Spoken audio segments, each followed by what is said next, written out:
Everyone, I'm Jessica Dalcourt for CNET, taking a first look at the Huawei Vitria for Metro PCS. There might be two reasons you're interested in this phone. The first is that at $130 off contract, it is very affordable, and the second reason is because it does have 4G LTE, and Metro PCS is now using, at least in some areas, the T-Mobile network, so 4G LTE is a lot faster than you've ever seen it on a Metro phone before.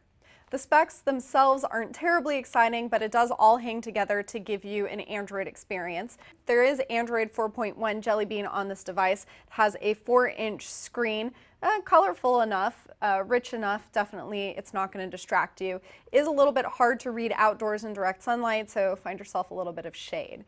The phone itself has curved corners and a very plain soft touch finish on the back that makes it comfortable and easy to hold. The screen on the front does attract a lot of smudges, so you're going to want to keep a little wipey cloth handy. At almost 5 ounces, the phone is rather heavy, but you will soon grow used to it if you hold on to it long enough. There's a 5-megapixel camera on the back with LED flash. There's also autofocus, which is nice.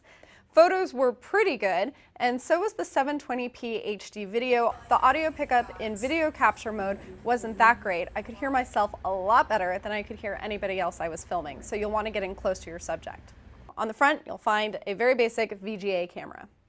There's a 1.2 gigahertz dual-core processor in here. Sometimes performance was a little bit laggy, and I would see starts and stutters for video playback and games.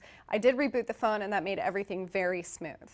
Be prepared to buy expandable memory for this. There's only 4 gigabytes of internal storage, and you will only have access to about 2 of those. So you can get up to 32 gigabytes of expandable memory, and I recommend you get at least something. This phone isn't perfect. It's not the most beautiful you can get, and there were a couple of bugs, but I think it was a solid effort from Huawei, and definitely a phone that you can consider if you're looking for something affordable with LTE. I'm Jessica Dalcourt for CNET. You can check out my full review of the Huawei Vitria for Metro PCS at cnet.com.